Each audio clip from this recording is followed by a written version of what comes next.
Hello, my name is Aaron Cavanagh and I'm the founder and editor-in-chief of Post-Burnout.com. Post-Burnout.com is a culture website dedicated to venerating burnt-out artists the world over. This is our website's podcast where we publish full-length recordings of our interviews, which are sometimes the unedited versions of our site's articles and at other times are exclusives. If you're a returning listener, thank you for coming back, and if this is your first time listening, thank you for checking us out. We hope you enjoy and consider subscribing, giving the episodes a thumbs up if you're on YouTube, or giving it a rating if you're anywhere else. It really helps us out. Thank you. Alright, in this edition of Post-Burnout.com interview, it's vocalist and guitarist Lara Minchin, bassist Lachlann Ó Fionnáin, and drummer Naoise Jordan Cavanagh of the Irish garage punk trio Adore discuss their recent single Stay Free Old Stranger, working with Gilla band's Daniel Fox as a producer, and the recording and writing cycle of the project, the success of the band and how they've balanced that with their day-to-day lives, and much more. I believe Adore are spending tomorrow, Thursday and Saturday night playing at the Ulster Sports Club supporting Chalk. Tickets to those shows, as far as I'm aware, are all sold out,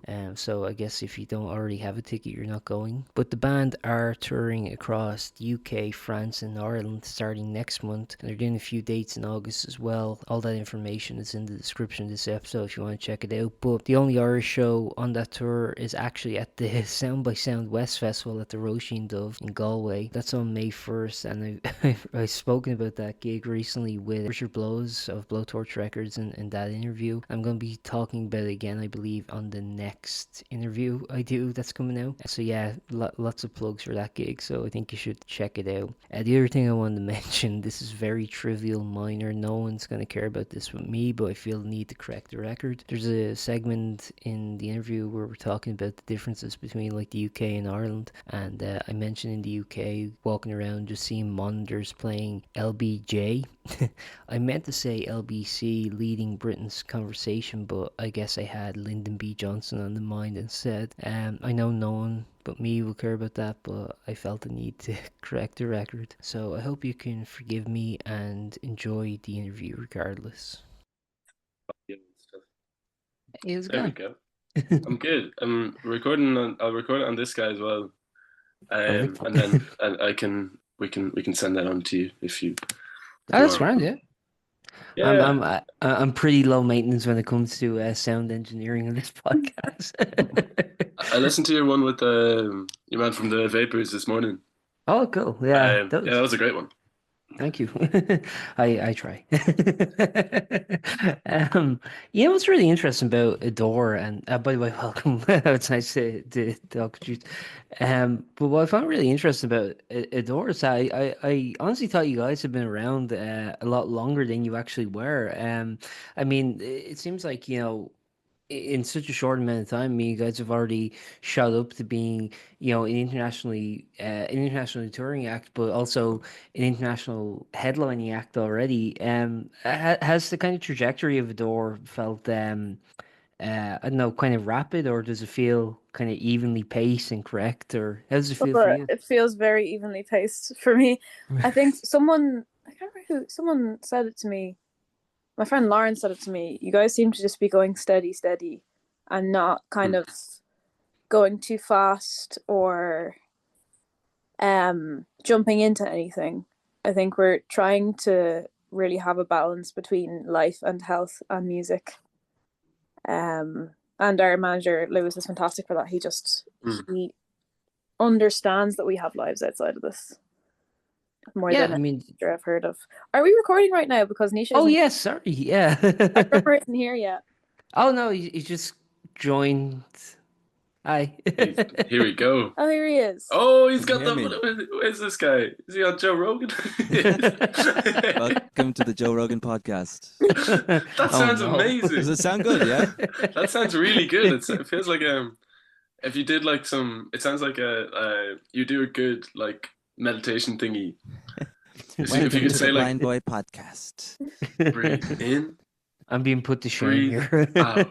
Hi, Aaron. I was actually It's nice to meet you. Hello. Very nice to meet you. How are you? I've been setting that up for days. Can you guys definitely hear through this microphone? Yes. Absolutely. Good. so well, crystal clear. This is class. Sounds like silk, Naoise. I did this on my own. This is crazy. Where's it even coming from? Well, it's just a big stand. Yeah, It's going into I'm recording into Logic as a backup, and Whoa. it's also I connected it to Zoom, which is so cool. So look at me. Look at you. I got a big I'm always microphone. looking at you. It's kind of like the bit in a movie where the supervillain comes back, but he's got this really big metal costume that has made it stronger. That's me. He's so powerful. Wow. Amazing. Is the levels okay and everything? Is it? Should I Oh turn yeah, it everything's down? Or- perfect. Yeah, You look Yeah. beautiful. it sounds good on my end, but Stuff. Nice to meet you. Anyway, thanks for having us. yeah, absolutely. No, thanks for doing it. It's really nice to talk to you. Like I was mentioning, I mean, like, yeah, I feel like the band's been around longer than it has, but I mean, um, you know, I mean, like in terms of like the gigging schedule, I mean, to me it seems like a constant attrition. It seems like you're constantly on the road, constantly, you know, like making a name for yourself, which has obviously been effective. But as you were mentioning, I mean, like it is something that, and I know you've spoken about this before about kind of balancing, I don't know, your own well-being, your own health, along with the kind of trajectory of the band too. It's that a difficult thing to do. I mean, in terms of being in a successful band that's getting all these shows and I don't know, being discerning and being selective about what you say yes to and prioritize. Yeah, I think it is. I think as well, it's a funny one because we've all been in bands for so long that, like, you know, myself and Lara have been in bands since we were like 14, 15. Same with Nisha. Same with Naoise as well. Naoise was in like 16, 17. Anyway, long times. Anyway, we spent so long of our, I guess, like formative years in bands that it doesn't really feel like, um, you know, like you're doing something wildly different. I think a lot of the time, I think it's, you know, we have been, I guess, practiced for quite a while, but it definitely is a new thing being like in, I guess, like, you know, the adult world and renting and working and stuff. And there was definitely a point, I'd say like a year, maybe a year and a half ago, where I didn't have that balance at all. And I was doing, you know, a lot of different type of music stuff and bits like that. And it does kind of, after a while, it definitely does teach you that there are priorities to be set. And, you know, one of those priorities is definitely having time on your own. So we all definitely take time on our own. And, you know, yeah, I think we're good at that. We're good at keeping an eye on each other. We're good at looking after each other as well. Lewis, our manager, is great for it too. Like if we're ever on a call and we seem a bit like low or something, you know, he'll give us a text after and be like, you know, you're all right, buddy. And yeah, so we're I'd say we're cautious and mindful. I think mindful is the better word. Mindful of each other, mindful of the project, and also quite focused on, you know, our main focus always since the very beginning was like songs. So, you know, there could be lots of different things happening, but if something happens and something pops up, we're like, that's cool, but you know, we're gonna keep working on the songs. So I guess that kind of keeps you in a good direction. Yeah. And yeah. I think my main priority in my life is I have a chronic illness, so my main priority is my health. And I have worked both with Lewis. Lewis is very mindful of my health. And when we kind of started working with him, I was very unwell. So he was saying, what can we do while you are stationary? What can we do if you are bedridden? What's the, you know, how can we kind of plant seeds and work forward while you're not well? And how can we be mindful of your health? And I've also worked with like the doctors in Vincent's. I have to tell them I'm traveling a lot. This is my life, and I'm, you know, a big thing is sleep. And it's like, well, I probably might not get the kind of sleep I need. I'm working with nutritionists saying I'm on the road, so how can I eat in a way that will maintain my health while I'm not in the comfort of my own home? Because it's easy enough to stay healthy when you're at home. But if you're traveling and working, it's hard to keep that balance. So with the combination of the lads being understanding, being honest about how things affect your health, and being in communication with both doctors and our manager, it makes it a bit easier to manage that side of things. Is Adore at this point now something that you're all doing full time, or is it a project that's coexisting with other commitments along the way? We all have jobs. Yeah. Yeah, it's probably one of the worst times, I would say, financially, to be in a band. Yeah. It's tricky, but you know, you can still, like, you know, you know, we're all kind of like renting either like a studio space or like you know, a living space and stuff like that, and you find ways. It kind of feels like, you know, regardless, it's a tricky thing to explain, but like, you know, it feels like by like whatever means necessary. Like if I have to give myself like 50 quid in a week, I'll find a way to do it, and it's because of, you know, because you love being in the band, because you love playing, and like a lot of bands are in that situation as well. You know, it's I think everyone I know is in that I think situation. everyone is. It's Even if they're not in a band. yeah. For everyone in the country at the moment. Tricky time. Yeah, it's all a balancing act, really.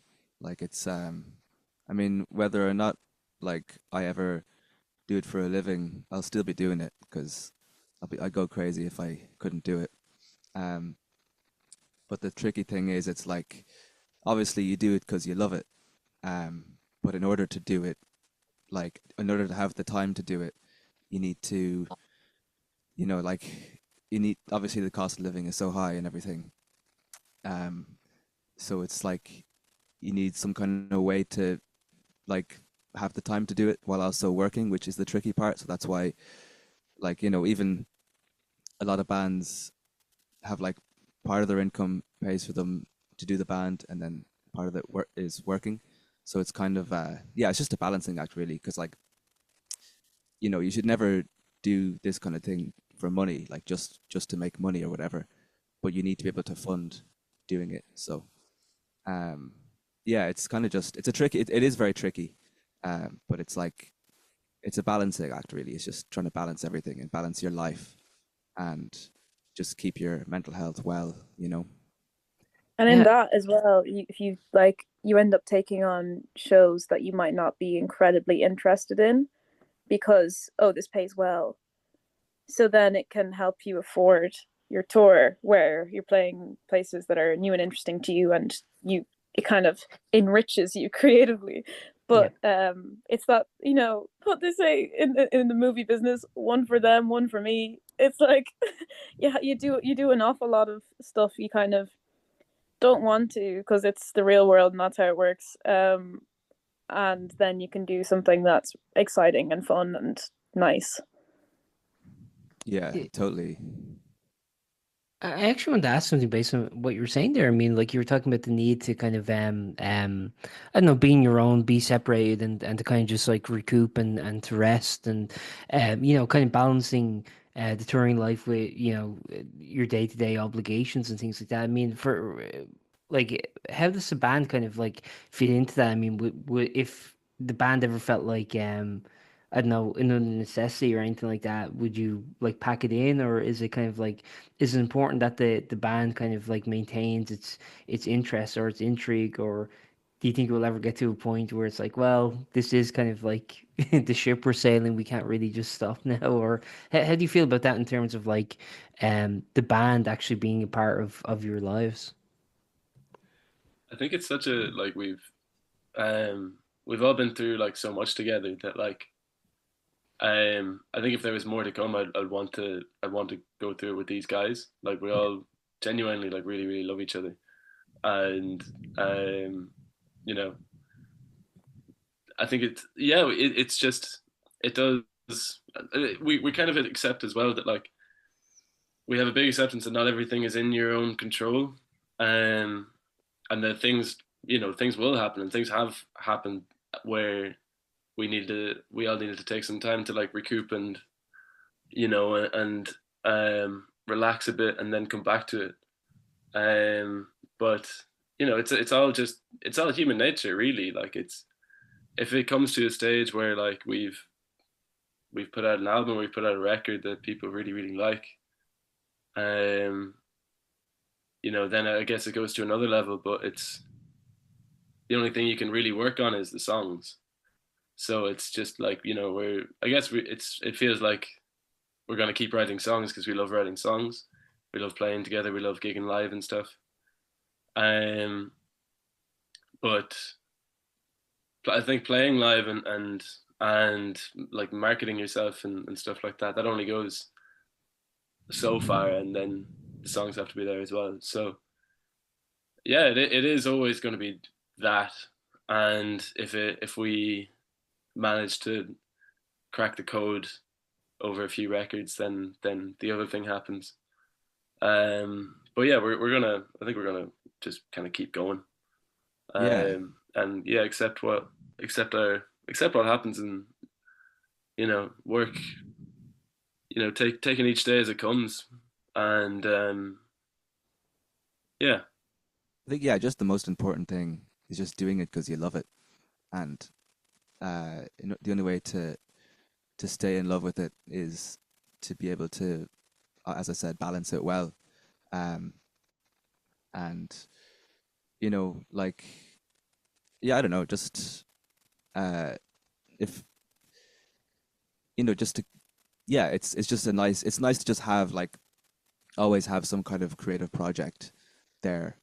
And with the band, I feel like that's, like, for me, that's where I can put all my creativity.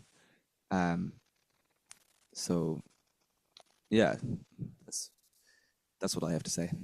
Yeah, if I didn't like it anymore, I'd just stop.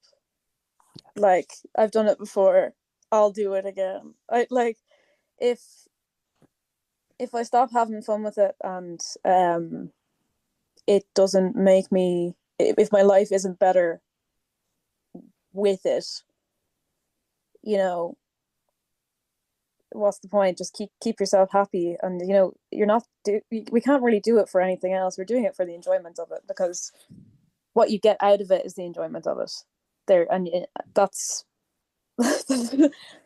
kind of it. Like, there's no money in it, there's no other reason to be doing it other than you want to do it, and it makes you feel good, and it's nice connecting with people through it.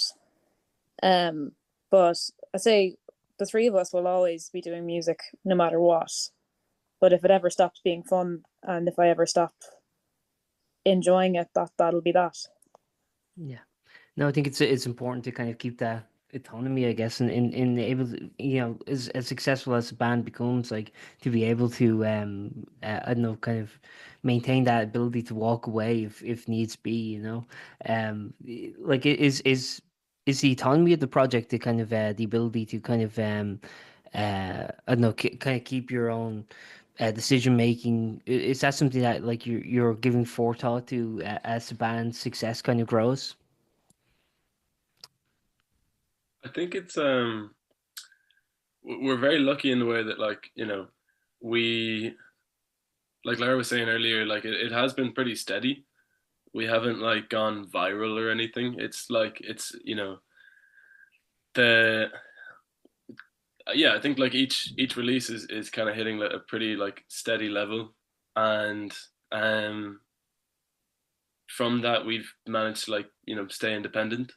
Mm-hmm. And we have with a brilliant manager as well in Lewis. We all absolutely love Lewis. It does give you the autonomy to, like, especially, I think, yeah, working with Dan and stuff as well. It's like, well, we've got a producer that kind of understands our us creatively and stuff, and we've got Lewis who really understands us as people. We've got, like, great people on the other sides of the team as well, and great people around us that all understand what the project's all about. And I think through that, you kind of get to do all the things that you really want to do, when you want to do them, and putting out the songs that you want to put out, writing the songs that you want to write. Like I do know other people in other projects and stuff who don't have that autonomy and stuff with their releases and everything. So yeah, we are very lucky in the fact that we do have a lot of freedom in that regard. And even like, we're playing with Chalk soon. We love those guys. Those guys are great. They're so much fun. And, you make those connections, and there's not even bands that we play with that we don't like. It is great in that way. So yeah, there is autonomy to it in that way. And I guess it's kind of come through like being honest with everybody and, trying to be ourselves as much as possible. Yeah. Yeah. I think. Sorry. No, that's just that's all. Yeah. Yeah. With like each other as well, there's a lack. It's just not getting offended at stupid stuff. Yeah. Like if we're writing something and you go, "Oh fuck, that sounds like a rip off of this," and everyone goes, "Oh yeah," instead of, "No, I wrote that. Like, what are you saying?" It's we're all just kind of like, "Oh yeah, fair. That does actually sound like that." Because I never, every time I'm writing something and I cop, "Oh god, that sounds just like this," I'll scrap it immediately because I don't want to copy something and it feels evil. And when other people do it, it's fine. I think it's cool when other people do it, but when I do it, I feel evil. So, if we ever cop that or notice that, it's like, "Oh yeah, you're right. Shit." And then start from square one instead of getting all uppity about it. I think people need to, being in a band is a very silly thing, and the ego and it stays at the door. We're writing silly little songs, and that's what it is. So, we can't be kind of proud. Pride is not the sort of thing you want in this sort of field. Yeah, and it's just like writing for yourself. I think that's, like some people, if you're like a pop artist, they don't always do that, and I respect that. But I think for us, it's just like writing for ourselves and having fun and experimenting, and not like being like we have to be this type of band and we have to write this type of song. Like we're really open to I think we're open to just trying new things and having fun. And as Lara said, like if we try something and we're not into it or whatever, it's just like, yeah, that's fine. There's no ego attached to anything. It's just literally just like any kind of creative project, just trying stuff out, throwing stuff at the wall, seeing what sticks. And like obviously, like if you have like some kind of, if you're trying to write for an album and you have some sort of, you want a certain sound or whatever, obviously that's like a different thing. But I think in general, with any kind of creative project anyway that I've been involved in, it's always important to just have fun and just write for yourself, and don't be thinking about what people might like or what the people might expect to hear or whatever. It's kind of just like, it's kind of I sound kind of cliche saying that, but definitely for me, it's an important thing to just have fun. And yeah, that's pretty much it, really. I actually want to ask a little bit about the songwriting process for Adore, because I don't know. I mean, like each track to me seems very idiosyncratic and very different, but I don't know. It seems like consistently Adore. It's like, yeah, I like, I see a continuity between the tracks, even though they're all I think very experimental and really trying new things. From a songwriting perspective, do you guys get together and I don't know, just kind of like hash things out, or does someone come in with an idea first and then you build upon that? How's the actual songwriting process for the band work? We tend to come in with an idea first. I just find it less stressful. Yeah.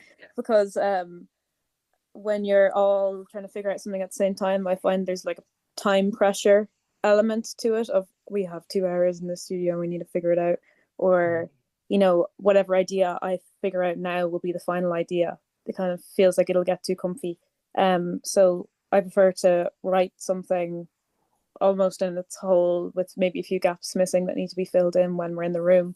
and then bring it in.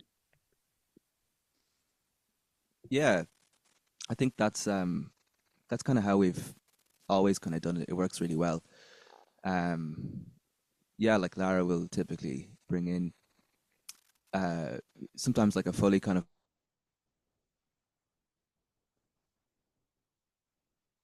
and just like you loop different sections and then just kind of a lot of like kind of looping things and finding the right drum part and bass part and everything and harmonies or whatever, and then kind of arrange. You might need to connect to 4G or something, Naoise. Your Yeah. connection's a bit dodgy. Oh, good What's stuff. that? You might need to connect to mobile data or something. Your connection's a little bit dodgy. Whoops. No I'm worries. just on my hotspot. That's all. Does it sound okay now? I can hear you fine now, yeah. It's been all good for the whole thing. But it was just that. Just that bit there. Yeah. No worries. This So is- yeah, that's kind of typically how it happened.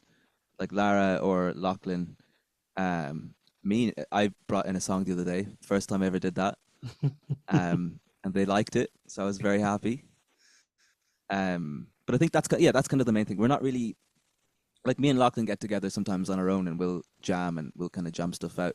But I think when it's the three of us, it just works really well for us to kind of have something that one of us has already worked on and bring it that way. So that's kind of how it happens. But also there's no rules and like it could happen in any way really. But I think at the moment that's the process that seems to really work. One thing that happened before recording Supermom and Can We Talk was that me and Naoise started like rehearsing together quite a bit. So we would run the song and then we'd run it, we would kind of run one song like 3 times and then the next one 3 times. And the next one after that we'd run that 3 times and we'd run them all as a circuit. So like do one and then the other, we'd do that 3 times as well. Just to kind of like, we just started, but I think we kind of went crazy. We went a little bit crazy, but we were just really kind of focusing in on like the bass note, bass drum linking and which bits to leave out, which bits don't really make sense for certain bits of the song. And like I suppose that is the bit that in a fun way is kind of work. Like it is kind of that graft of repetition and trying to get it, trying to get it really, really good, which I do enjoy. I do kind of enjoy that type of thing. But yeah, that's kind of like me and Naoise's final bit is to go a bit mad for a few hours and just kind of keep playing them over and over and over again. Because we usually record the bass and drums live as well, so it kind of. I think we were thinking of saving money because we're always thinking about saving money. So if we can get it quicker, then that is cheaper as well. But yeah, that's kind of the final bit of the process, which can literally, it might change like 4 notes in the whole thing, but they're 4 notes that we know about. It's four very important notes. So that bit's that's one of my favorite bits, and it's but yeah, it's fun. A lot of chicken fillet roll process type stuff. Yeah. When it comes to the songs that you have down, I mean, how many songs would you say you have kind of like backlogged, ready to go, versus like the output of new songs that are like being crafted as you go? I mean, I don't know. Would it be fair to say you have an album's worth of music already, or how do you feel about in terms of the quantity? I'd say so. Yeah. Like, yeah, we because we've been playing for 3 years now, is it? So, we have 3 years worth of songs, as well as previously when I left my old band that I was in with Naoise in, kept on writing in between then, and some of the songs in our set are from that in between time. So we have enough for, I'd say, an album to 2 albums. But we, as well, there's that whole thing of like creative block. I function in a way where I don't write for a few months and then I can't stop writing for a few months and then there's a drought, and every single time I think this is it. I'm never writing a song again. I've lost it. And I've been doing that since I was about 14. So it ebbs and flows, and then you get these great moments where you're like, I can't stop. But you know, you always have the songs in the backlog to tie you over. But it can be stressful if you just think that it's never going to happen for you again. And it's similar to like depression, where when you're in it, you're like, oh, well, I guess this is me now. I'm never going to see the sun again. That's it. Everything's the worst and it'll never get better. And then a few weeks later, you're going, ha. So, it's, that sort of thing. It can be stressful when you feel like pressure from the world to create when you're in a very non-creative mindset. And I think as the idea of an album approaches, and it's coming closer and closer, my brain can kind of sort of go, oh, that's a bit of homework, isn't it? You don't like homework. And it'll just kind of shut off that part of the creative brain. So it as you do more, it feels like there's more pressure to create, and that can sometimes make you do the exact opposite. I feel like for me with that kind of stuff as well, it's definitely like when there's sort of like a big project, and you know, like say like an album, and it's like we'd like to have an album in however many years time. It's like that's a really daunting task. But I think for me, the way that I kind of deal with any in life, any stuff like that in life, is, and I kind of learned this over like college, my last few years, is just to break things down and just like work on one thing at a time. And it's like to not even think of it as like, okay, we're writing the album now. It's like we're just constantly just chipping away and doing what we love, which is writing songs.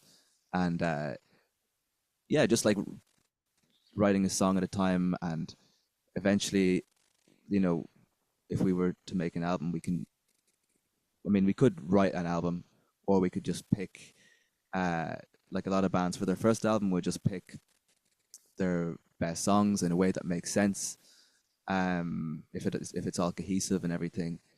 So I definitely think that's like, for me, just in life, that's a good approach, because being like, okay, we have to write an album, no pressure, that's like, it's too much pressure. So just putting things into small chunks, and just kind of, we're always going to be writing anyway, so just like chipping away and working on stuff consistently, but in small bits, not overdoing it. I think that's kind of the only way to think of it. It's only the healthy way to think of it, because it's all psychological. If you literally, you'd have the same outcome if you think, I have to write an album, and I have to write an album in the next 3 years, versus just doing what you're already doing and just fucking writing songs which you love to do. Then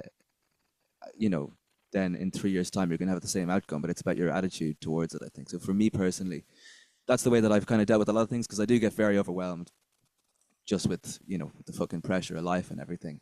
So definitely in terms of that's an approach that I found, and I found it really helpful, just chipping away at things, and just being like dedicating like an hour to doing like one task, because I think focus is always key, and just like focusing on one very specific task at a time is helpful. That's just for me personally anyway. But yeah.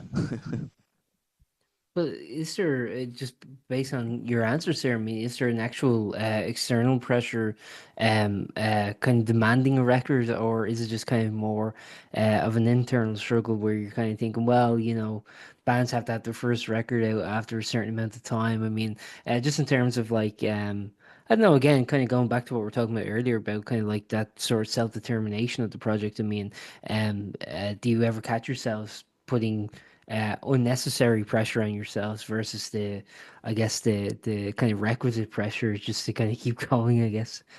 I think there's like, you know, I've definitely like been a very anxious person. I like a lot of my life. I know the guys have been as well. So I think with that comes a lot of like, I find I have a lot of like, you know, self-analysis. Hmm. So you can really analyze everything that's going on and stuff like that.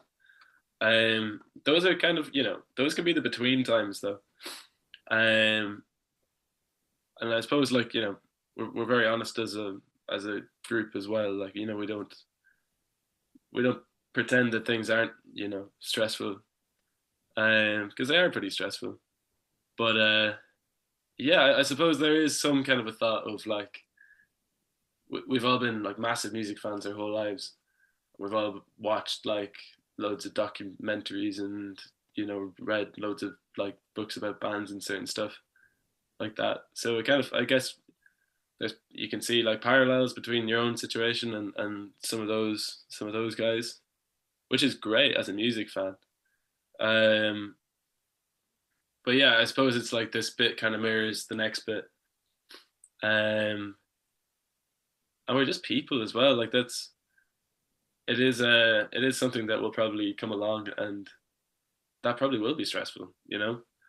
But we'll manage it, and we've managed everything before, so we'll manage this one as well. Yeah. I love the Yeah. confidence of fuck it, it gets done. I actually do. I'm not even being funny of you. I actually do like that kind of attitude. You gotta have it. Yeah. Life it, literally goes it, on. Like, music is such a stupid thing. This is yeah. I was 14 and I was reading Stephen Fry's one of his autobiographies in school, and there was a bit where he was saying, I always appreciated music, but I never really understood it because it's just sound and people attach meaning to it and it makes no sense, but it's lovely. And Yeah. so that's kind of the thing. I just sometimes remember what I'm doing is a very silly thing. It's I just need to remember. symmetrical vibrations of air that make you feel emotions. Yeah, exactly. It's it's just don't take yourself so seriously. Sometimes if I'm in a creative drought, I'm like, what am I? Everything's fine. It's just a little blip of time where I can't write down words. That's Yeah. fine. And like It's something so silly. and creative drought as well, and it's something that everybody experiences. Like Yeah. it's be like you'd be God or something if you didn't have Yeah. that. But I also think that like creative drought is a really good thing, and with you can't have creativity without it because I'm quoting Blind Boy now. I'm a big Blind Boy fan, but he always talks about this kind of stuff, and he's whenever like he experiences it, he says, if you're having creative drought, try and just go and feed. It's called feeding the unconscious mind.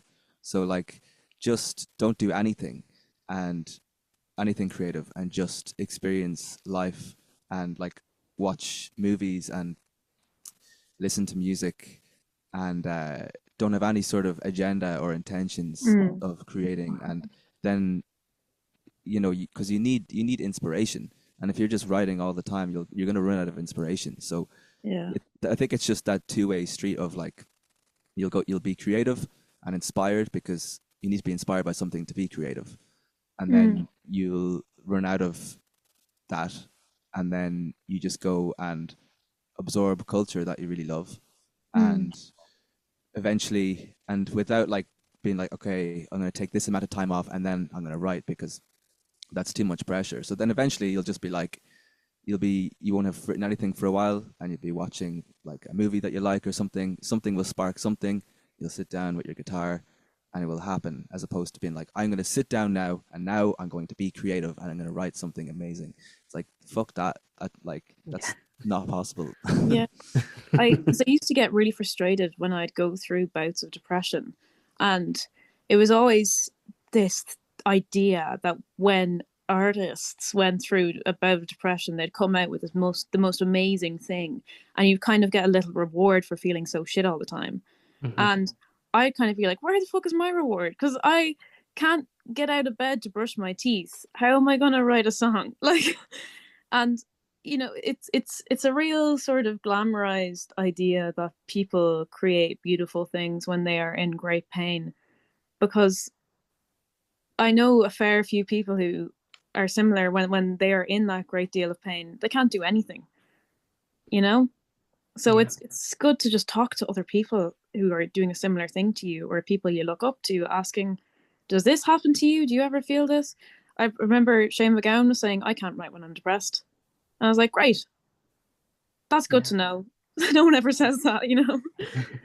No, absolutely, and I think like again, like I think, but I forget the statistic offhand, but like a very high percentage of creative people, however you want to define that, do have mental health struggles, and something I've been kind of critical of, I guess just as I've gotten older and kind of like looking back on some of the things I thought was cool when I was like a teenager, is I kind of look back at some of the kind of aesthetics of cool, so to speak, and like it seems to me that a lot of it's kind of based on human misery in some ways, where I don't know, there's this like romantic ideal of people who have struggles with addiction, or have struggles with depression or suicidal inclinations or anything like this, and it just seems like I don't know, it just seems like propping up people's misery in a pretty deceptive way. I don't know. It just seems I don't know. It's just something I Yeah. look back on like reflectively. Yeah, and it can also lend to people thinking that they need to have some sort of fucked up life for social currency in this Yeah. scene. You know, like I know people who've had very, very tough things happen who write excellent music. And I know some people who've had very lovely things happen who write excellent music. It really, I do think it has nothing to do with it. And it's not nice kind of sometimes seeing people feel like they have to have some sort of backstory when Yeah. it's like you as you are right now is enough. And I don't think, you know, if you do have a backstory, that's fine. Like that's, and a lot of us, everyone has their own story of how they, you know, life's tough for everyone. So I do wish people don't have to feel like they have to put themselves out there as someone who's tortured or is in a great deal of misery to create. Yeah. Perfect. You guys have been very gracious with your time. I'll try not to take up too much more. I just wanted to ask a little bit about the recording with the band. Lachlan, I think you mentioned earlier Dan Fox, who I know you've been recording with. Do you guys record in bulk and then release as singles later on, or do you record individually each time? We usually do it in like we try and record like 2 songs in one day, and then so we like do like one day of tracking, do kind of all the main tracks live, and then record like one track all live, the other track all live, and then do the vocals and overdubs. So all of that in the same day, and then the next day we'd go in and do. Wait, am I getting that wrong? Or do we do 2 days in a Yeah, row? we do 2 days. Oh wait, yeah, I was First thinking that's day- actually way. We're Yeah, not that's a that lot of good. work. Day one is lucky and we do on the day. And then Never mind. The second day is I do guitars and vocals. Yes, don't listen to me. Give me false information. No, I'm So joking. one song a day. Yeah, 2 songs. Next That's thing you're crazy. gonna We say should have that we're given you from more Limerick. false information. Yeah. We've got 3 albums ready to go. Yeah. What's it that's been misquoted? We're from Limerick and we've called ourselves the Ultimate Trio.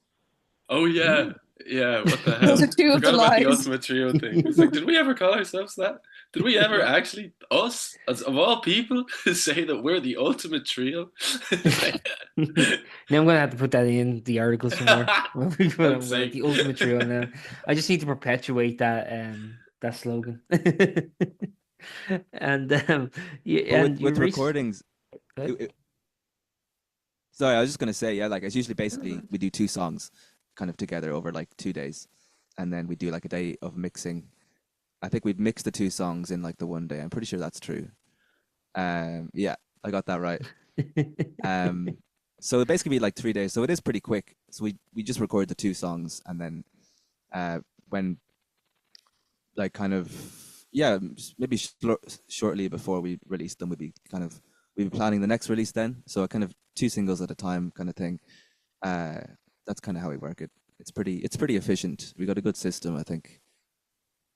You guys have also talked a lot about sort of your relationships outside the band, with the people you work with. You mentioned obviously, Dan there, and you've released music through Blowtorch, and all these different like connections you guys have made throughout your career. I was wondering, how exactly do you kind of like decide who to work with and who to kind of like establish a working relationship with, or is it just kind of like, I don't know, just the opportunities that arise and just kind of feel out what comes, or how does it kind of work in terms of determining preemptively who you're going to work with versus what ends up happening, I guess? There's the vibe check. There's Vibe check. the It's very much, can we get along as friends, and do we like your values? Like Lewis would kind of, we'd have meetings with people. We have a little Zoom call with people before we meet them if we haven't met them in person before, and just see if we get along. And certainly Lewis, we were talking to a music man, and Lewis and I had a meeting with him, just myself, Lewis, and this guy, and then we instantly found out he's not a big fan of women. So it's just trying to like vet someone with ourselves and say, can we get along with you guys? Do you share the same values as us? Can you cope with a loud woman and Naoise and Lachlann? And like, do we get on? And it's bit like, for our team for sort of releasing, we have Paula Trojner on the photos, so for all the press photos, and she's a great friend of ours.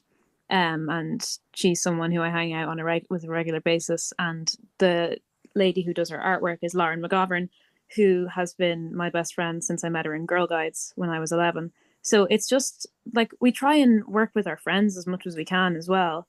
And your friends know you best.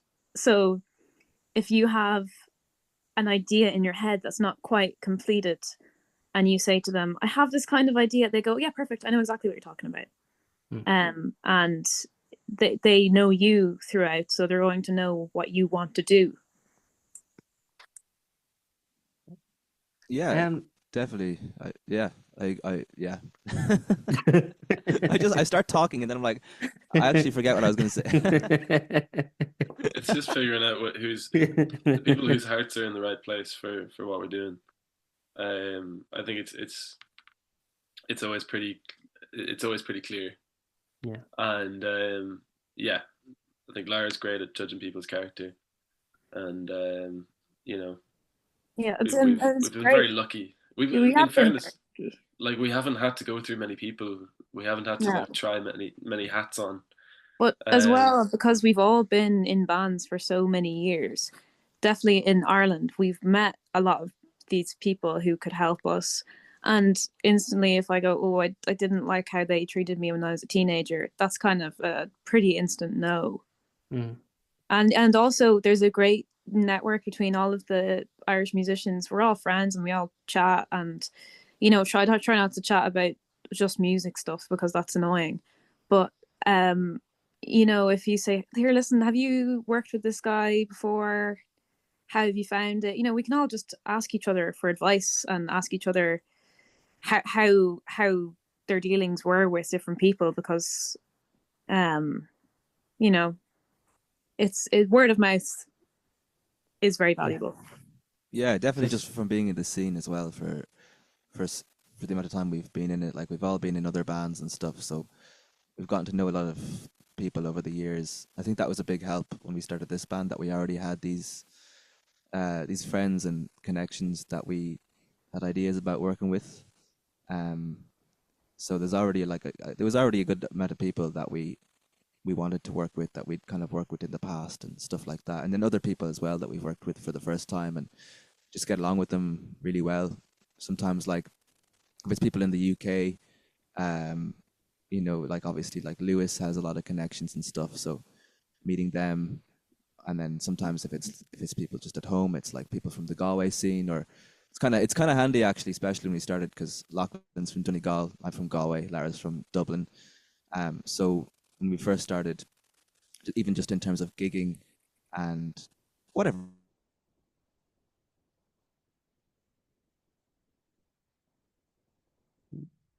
Knew pretty well angle in Ireland.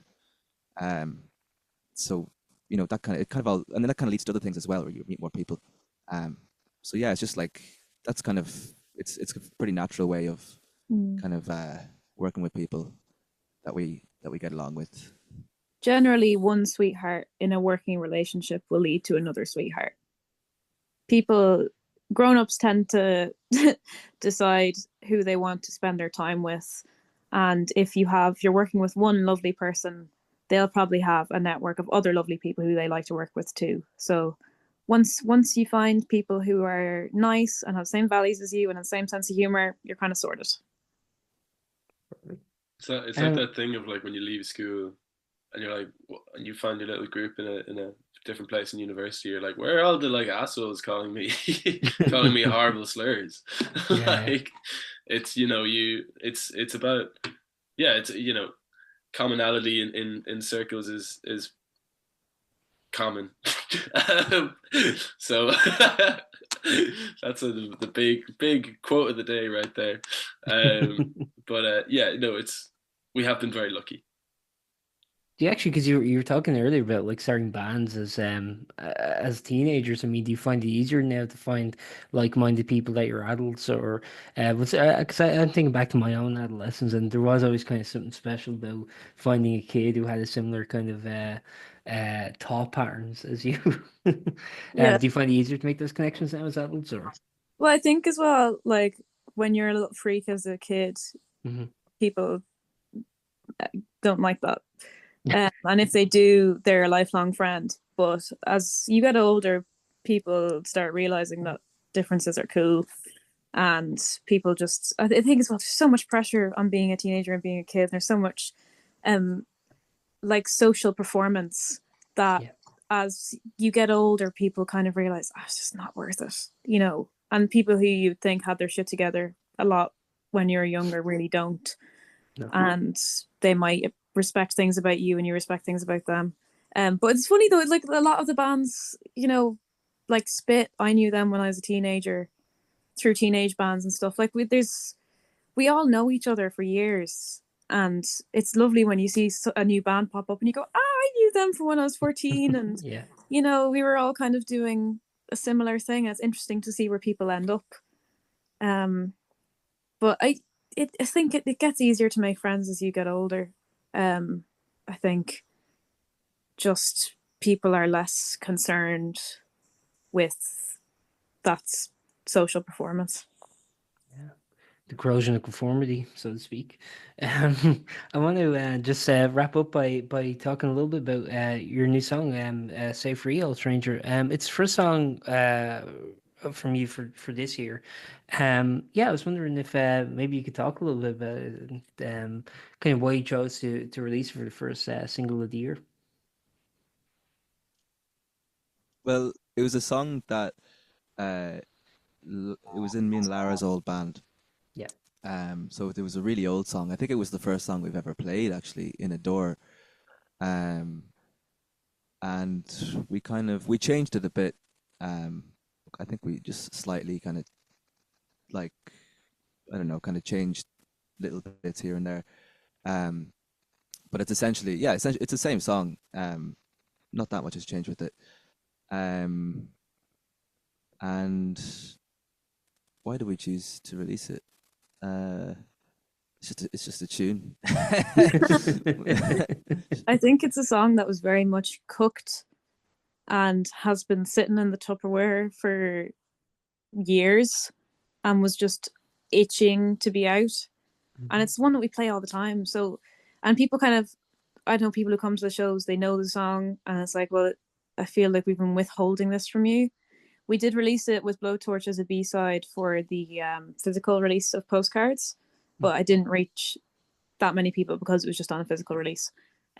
So considering it was a song that I wrote when I was 16, it was time, and it feels like a big weight off the shoulders to have it out, because it's something that's just been carried around kind of like this is the song we play all the time. It's not available online. So it's nice that it's out there. And I think because it is such an adolescent song, I'm kind of just happy to have it done and out there now, because it's been long enough and it feels like it's doing a good thing for my teenage self. That's there now. Are you happy? I think it's my favorite song. I think it's my favorite song to play as well. Like, it's been in every set that we've done. It's so much fun to play that song. Oh my god. It's like, we've never got, there's other songs where you're like, maybe we'll give that one a break for a while. Which is usually on the repetition side of things. But Stay Free is just, I have such a great time. There's so many little moments in it that, you know, myself and Naoise love linking up on, and myself and Lara linking up on the vocals and stuff. There's the t-t-t-t in the last bit. Love getting that bit. Times.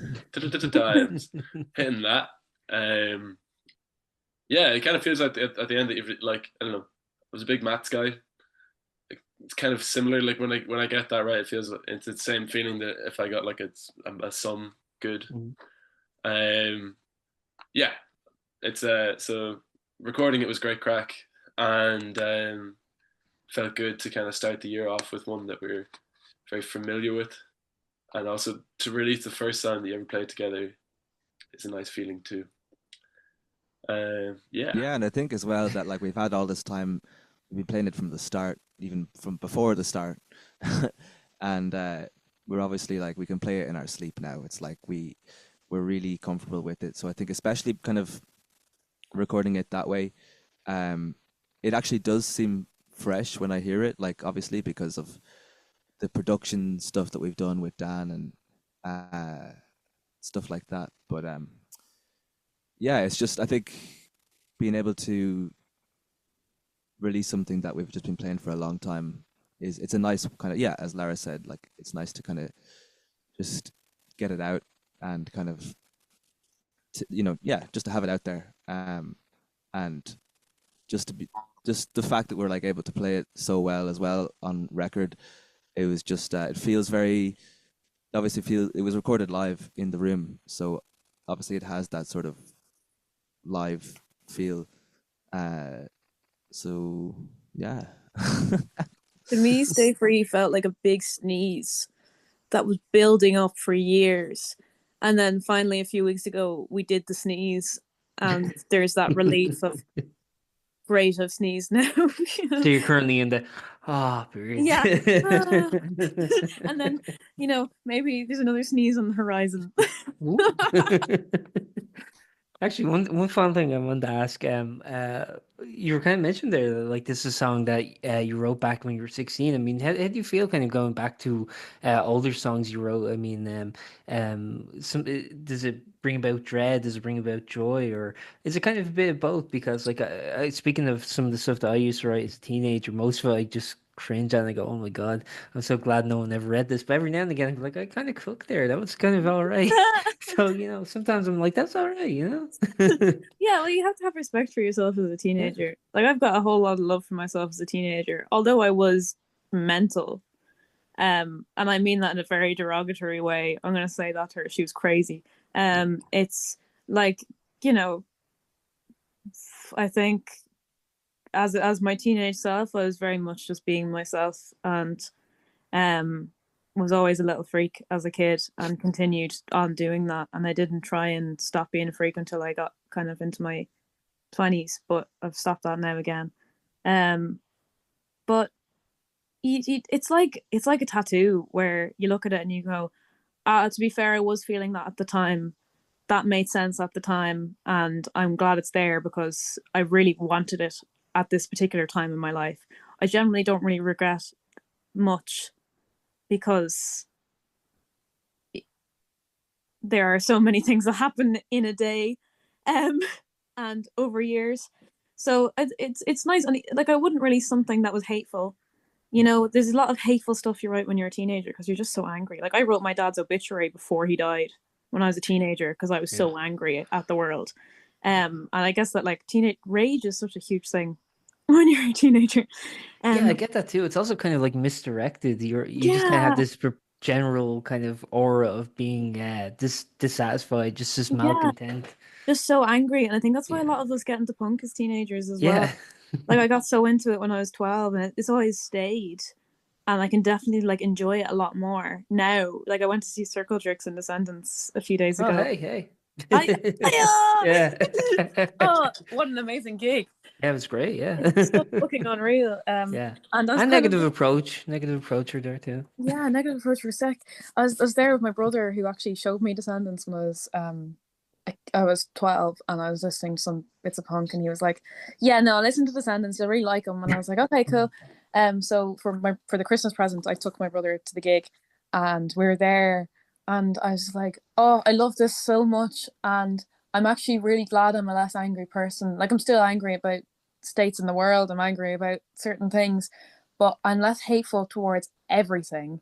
And when I was listening to these songs when I was a teenager, I was just so angry at fucking everything. And now it's like, okay, I've laid some things to rest. I'm a lot more forgiving and accepting of things out of people's control, out of my control. That's fine. But it's nice to listen to this being a happier person. But I like some of the stuff I wrote when I was a teenager was very hateful and just very hateful towards myself. I hated myself so much. And I was always writing about how much I hated myself, and I wouldn't put that out because I think there's no reason to. And that song "Stay Free" was about my feeling of liberation from trying to censor how I am, or liberation from trying to fit in or whatever. It was kind of that acceptance of, oh, people won't like me. That's okay. You know, when you're a young girl, it's you're kind of raised to try and make people like you as much as you possibly can. When you're a young person at all, you know, you're trying so hard to make people like you. And I kind of had that realization of, oh, it doesn't matter, and I'm such a small part of those people's lives. That's fine. I don't care. And I've got lovely people around me who I love very much, and that's enough. And other people have that for them as well.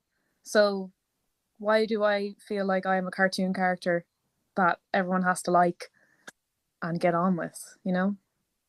Yeah, I mean, having that kind Yeah, of, sorry, good. you can end up putting a lot of it's. I think it's when you realize that the unbearable pressure of I need to make sure that everyone's having a good time is like you, everybody. Yeah, It's your also, responsibility that everyone else is okay. Also, Like that's ridiculous. Like you're not that important. Like I think, you know, when you're a kid and you kind of realize, oh, everybody else has their own life. And Yeah. you know, I think as well you have to keep reminding that as an adult, you're not that important. Like, you know, you're not the center of everyone's world. You're not the center of your own, you know, it's everyone has their own shit going on, and you don't have to be a cartoon character. You're not in a movie. Yeah. I just want to ask one final thing, based on what you're saying there. I know I keep saying that one final thing, like Columbo. I was just gonna ask about, you were kind of mentioned there were some songs that you kind of look back on now as being kind of hateful and that you wouldn't like release today. Do you ever think about like future proofing when it comes to the material you're writing today in terms of it having longevity in the future, or is it just kind of more a matter of, well, this is what I'm feeling in the present, and this will just be kind of a memento of this part of my life, even if it's no longer, relevant to me in a decade or so. Yeah, I think if I start thinking like that, you know, thinking of a That's future, what Kevin. I think I just wouldn't write anything. Yeah. And I think it is music are like tattoos, where that represents a part of history and it may repeat itself. It's like I was listening to Inflammable Material again recently, and I was like, you know, they're very specific about what they're singing about the state of the world at that time and the state of their country at that time. I actually think that's a great document of the Troubles album. It is. It's a really great, an amazing document, and they're being so specific. Yet people throughout the world applied it to their own situations because the same stuff is happening to everyone everywhere. Yeah. And the same to And Stiff Little Fingers, because they were listening to, I think, Bob Marley at the time, and they yeah, were listening to his songs and kind of applying it to the North. And what was the song? Johnny Was, I think, was Johnny the song they was, covered yeah, the second one. Yeah, yeah, and they kind of that was a song written about Jamaica, but they kind of applied it to Northern Ireland. It's yeah, great. It's like it's an interesting thing in terms of yeah. perspective. Sorry. So any of these songs that have a base in a particular moment in time will apply to anybody's life, will apply to any period in time. I think we do just repeat ourselves an awful lot. Like, I guess Yeah. we're seeing it now, especially with the current political climate of the world. You know, what we're experiencing now is very similar to what our grandparents were experiencing. It's as humans we do repeat, and that's unfortunate. But you know, a clock is right. A broken clock is right 2 times in a day. If I write a song when I'm 15 and it still applies to me in some aspects of my life now, that's cool, that's fine. And if it doesn't apply to me anymore, that's great. Look how that's in the past now. That's nice. But I try not to put too much hate out into the world. And if it is hate, it's like, look what's going on.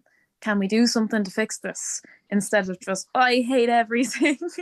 Yeah, yeah. Most of the lyric hatred is not so bad when directed at injustice. Yeah. I think that's a good. I think that's a good kind of way of looking at it. Is like, Yeah. you know, hate's not necessarily a bad thing as long as it's pointed at At where it something deserves. Yes. specific, as opposed to just, oh, Yeah. you know? I think that's a great thing with like art and music as well, is that, like, as we were talking about earlier, like you know, when if you're feeling a bit miserable and you find some music and you know you read that it was written by a guy who was also miserable, it you know, you can find something that somewhat matches the way that you're feeling but makes it look and sound really good. And you know that is kind of a somewhat of a like soother that you know that it kind of adds a bit of color to those things that if it's just here, then it you know it's a bit black and white and a bit maybe gray. But then you know if you can find those things that how do you even put it, that like, yeah, I guess that expresses it in a way that's going to be more vivid. And you know, yeah, I think that's always a good thing.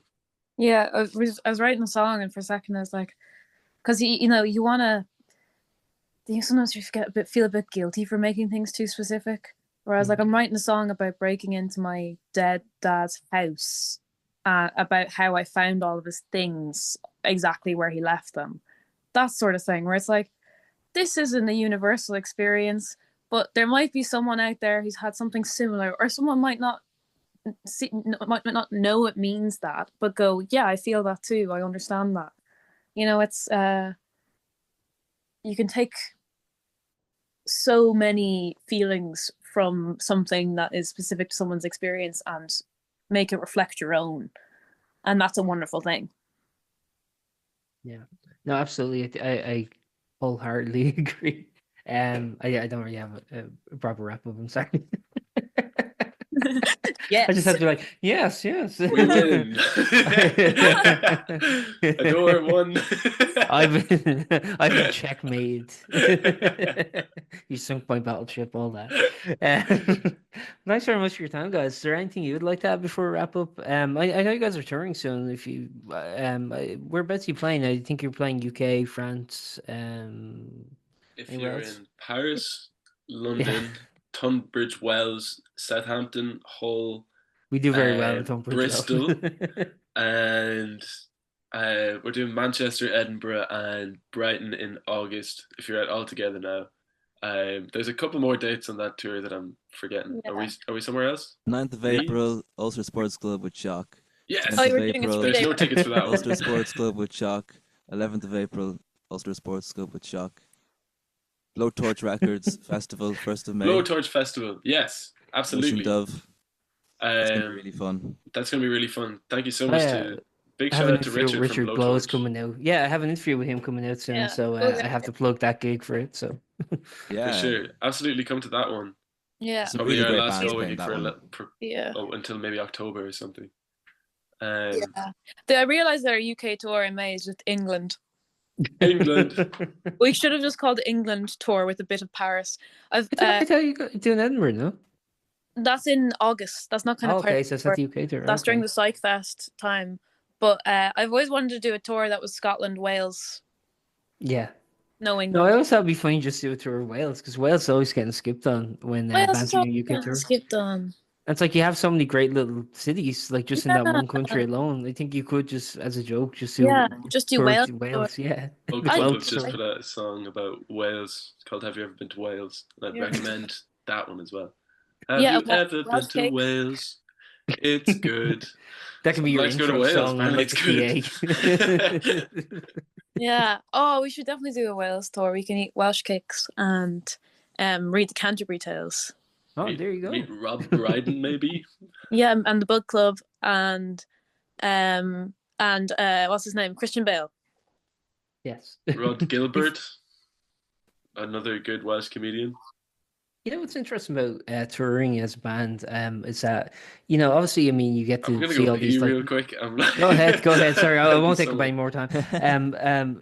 Yeah, when it comes to like touring and stuff, like not only you get to see all these places, but as creatives, as artists, I mean, does it inspire you in any way, just in terms of seeing different perspectives? I mean, even somewhere like, you know, the UK, which isn't like a million miles away, but like I think there's just like so much weird diversity that you see, like diverse in terms of compared to Irish society. Yeah. Like you go around, you just see like all these like billboards playing like LBJ and stuff. And you're like, okay, yes, that's what I always think of when I'm in the UK for some reason. LBJ everywhere. Ours is not very diverse. It's getting better. Yeah. And yeah, since I was a kid, Dublin has become way more diverse, which is fantastic, and it's nice that we're just getting a far more wider world in Ireland now. So yeah, when you do go to London, you're like, ooh, there's so much going on and so many like niches. But yeah, I think also you just do get a buzz from being in a country and going, I'm here because of this music. That's cool. Like when we went to Rotterdam, we were there for 24 hours. It was a whirlwind trip. But it was lovely to know we are here because we play this music and they let us come over here because of that. And otherwise you wouldn't have got in the country. They're like, yeah, no, they wouldn't. They wouldn't let me in. I'm not allowed there. Oh, you're playing a door? Okay, come on. Yeah, come on. And it also like inspires you to go back to the places as well. Yeah. Like I'm going to Rotterdam on Monday, because when I was there, I was like, this place is class. So it's nice. You get to see a few places maybe you wouldn't have had the opportunity to go to before. And then you get to go back and go, remember me, to like the security guards in the airport and stuff like that. Yeah, you let me in before. You'll let me in. There was a guitar pedal in one of our bags, and Okay. this was in England, and the security guy was going, "What is this device? Can you explain to me what this device is?" And I was like, "It's a guitar pedal." And he goes, "And what does that do?" And I went, "It makes it go loud."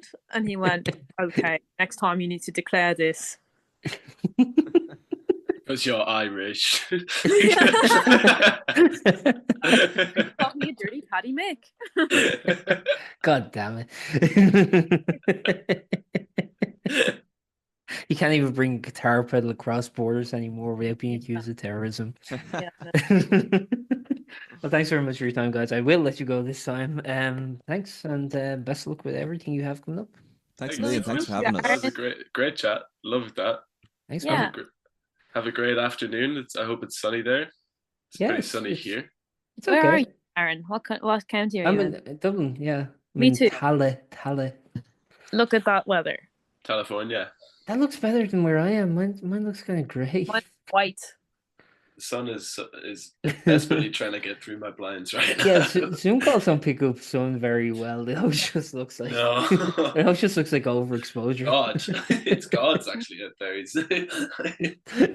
When I'm in my studio, I have no idea if it's dark, is it really bright, is it raining? It's great. It's like I could just be in here. It could be any weather. just It's like completely being in cut a off. casino. I was you about know, to say it's casino as well. Well, I have to go to a casino after work. I I mean, need a after bingo this, collar. yeah, I work above a casino. Oh, really? I call the bingo. So most of my life, I don't really know what time of day it is. We Nice got way an to live. So that's one of the most teacher niche bingo things he's ever said in collar his and whole a life. gosh So- shop attendant. So if someone like asks you like, "Hey, are you like an early bird or are you like a night owl?" You'd be like, "I have no idea. I don't know. It's all just the same to me. It's the same It's all like the living in time. Antarctica, you know." Yeah, I don't even have my clock doesn't even, I don't even have a clock. So I'm just boxed into a room, like days have gone by or it might just be like a few hours. I'll just never know. Like, Nisha's studio just has tallies scratched into the walls. I'm just picturing you walk in. It's just like you're just like climbing the wall like Nosferatu or something. Yeah. Just like up there, like, That would it's like, oh, actually. you had to get down from the ceiling. It's time to record a song. I just feel like Not that the worm. actually used to happen, and like our like first few months of rehearsal, we would go to Nisha's studio, and because there's no windows or anything, it would be like we'd start at 11, and then we would like check the time, and it'd be like 9 in the evening, and none of us had eaten anything, and we'd be like, "Oh God, how did that happen?" It's like, yeah, we couldn't see the sun. That's I've just realized that now. That's so I think- funny. I think if you got like a gun and started like shooting, like it'd be like that end of like From Dusk Till Dawn, where all the light just starts coming in. Good references in this. Yeah. Bit of Columbo in there, I've love seen a that. film or two. Yeah. yeah. I'm a movie boy. I have a movie subscription. Yeah, I have this thing called Netflix. Yeah, ever heard of it? They've just Watch added pretty much Mad Men, I think, in full. If you're into that. BRB gonna go kill myself. Sorry.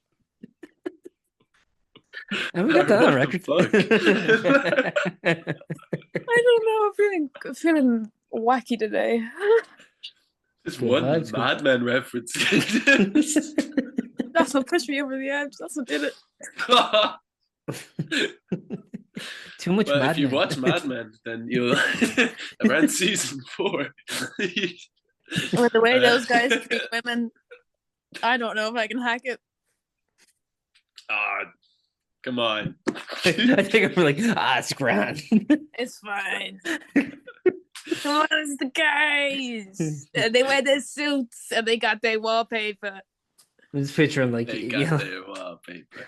Logan comes into like a rehearsal someday, he's just acting a little different. You're like, have you been watching Mad Men again? But that's when he's wearing like trousers and like has a briefcase. I'm like, you were watching Mad Men. Stop with the Mad Men. I like the briefcase. The briefcase is nice. I'll show you the briefcase.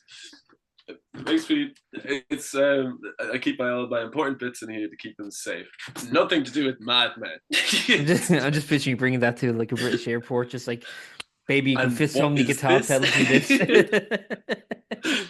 What's in the You wouldn't briefcase? believe. Yeah, that's like all the stories of people bringing 10 grand in cash through the airport during the troubles. Yeah, I'm not at any With- risk with with that right now. you should to complete 10 the euro, outfit. You maybe. should get a handcuff and put it onto the briefcase and onto yourself when you're traveling everywhere. Just makes it Yeah. look important, you know. That makes it look really important. Yeah. And Yeah. make sure it doesn't tick. You know, when Yeah. especially when you don't want to hear it. Yeah, don't put an egg timer in there. Yeah, don't- don't be hiding it in like inconvenient places in like public areas or anything No. like that. You No. baddie. Have to keep the egg timer at home. That's what my mum always told me. That'd be great, an egg timer salesman, just like with that briefcase, just going everywhere, just getting stuff. It's like, no, it's what- part of the job. And what does this do? Kind of There tells was you a when your guy egg who is used ready. There was a guy who used to smuggle stuff from like Cork. I think it was Cork up to Limerick or Galway. And the way that he would get away with it was he would get out at a stop and put like his stash in like a bush and with an alarm clock. You hear this on Blind Boy? I did hear this on Blind Yeah. Boy. I forgot where I heard it. I You forgot where I can't get a heard blind it. boy but- reference past him. Yeah, he would he would throw it out. He'd like throw it out the window with an alarm clock, and then when he got to a stop, he'd walk an hour back along the tracks He and gets listen searched out for as soon as they the. got off. Yeah. Yeah, he'd always get searched and they'd never find anything of him. But then he would walk back on the tracks and listen to the ticking of the alarm clock, so he'd know where his stuff is. So The episode is called "The First Man to Smuggle Hash into Limerick." It's really there good. you go. There you go. I think he mentioned it at the. I went to see him. He was interviewing Leo Moran from the Saw Doctors. He mentioned it on that one, and then he probably brought it up again because he was like, "Yeah, I should probably say that again. That went well." Yeah. Thanks, guys. Thank you. Bye bye, Aaron. No worries. Bye, Aaron. No, I've enjoyed the conversation. I'm not trying to rush you out. I'm just like, Oh, no. I don't know. I don't know. I'm like, where do I go from here? Go here. Do you have like a sign off? I don't. No, I just kind of go, bye. I don't know. I loved on the Vapors one where I think it was like it starts as soon as he joins the call. Yeah, that's It's how I do it, brilliant. and people It's kind of great. like, are we recording? I'm like, oh, sorry. No, it's the best thing. It's like it's right in the door. It's great. Yeah. Brilliant. Yeah, because I've heard other like interviews where like, yeah, we were just talking before we started recording. I'm like, no, I want to hear that. I want to hear you. Yeah. You're I want to right. hear your car arrive in the front car. And then It always sounds like the best bit of the interview happens before they yeah, start they're recording. always like, oh, we're just talking before, you know. Yeah, and also sometimes you get those ones like, oh no, I can't say that on the record. It's like, Oh yeah. Me and my cool friend who I just met over Zoom, yeah, we were having a private conversation, and you're out in it. Although sometimes I have had issues where people are like, could you just take that out of the podcast and I have to like listen to it and like decipher and go, I think that's the part they wanted out, because they always give you like vague descriptions or like, yeah, you know that part where I was talking about that thing, could you take that out? I was like, okay. So, is there any part Leave you it guys would all like in. me to take Add out? more I stuff. could start doing stuff. Yeah. We Do you want can me- send we'll send you the AI recreation of our voices, and you can just add things. Oh no, the AI podcast future, it's coming. You just have AI whoever you want podcast. on your show. It'd be great. We'll do another podcast where just talk about AI. How don't great say- it is. AI and the Jackson 5 record Dance Machine as well. We'll talk about that. I want to talk about that for a long time. I gotta go. Yeah, I gotta eat something, I think. Yeah. Guys, enjoy the rest of your day. Lovely to meet and you. Bye bye. It's very nice to meet you guys. Take Thanks care. for having us. Take care. Bye bye. Cheers. Bye. And that's all. Thank That's you so all, much for folks. listening. Thank you for listening to that episode of Post-Burnout.com interviews. We're an independent venture run by yours truly, and as I said at the beginning, liking, rating, subscribing and sharing really helps us out a lot. If you're feeling extra generous, we do have a PayPal donation link in the episode description, but don't feel obligated, of course. We've also begun releasing occasional exclusive episodes on Spotify, so subscribe there if you'd be interested in hearing those. Thanks again for listening, and see you next time.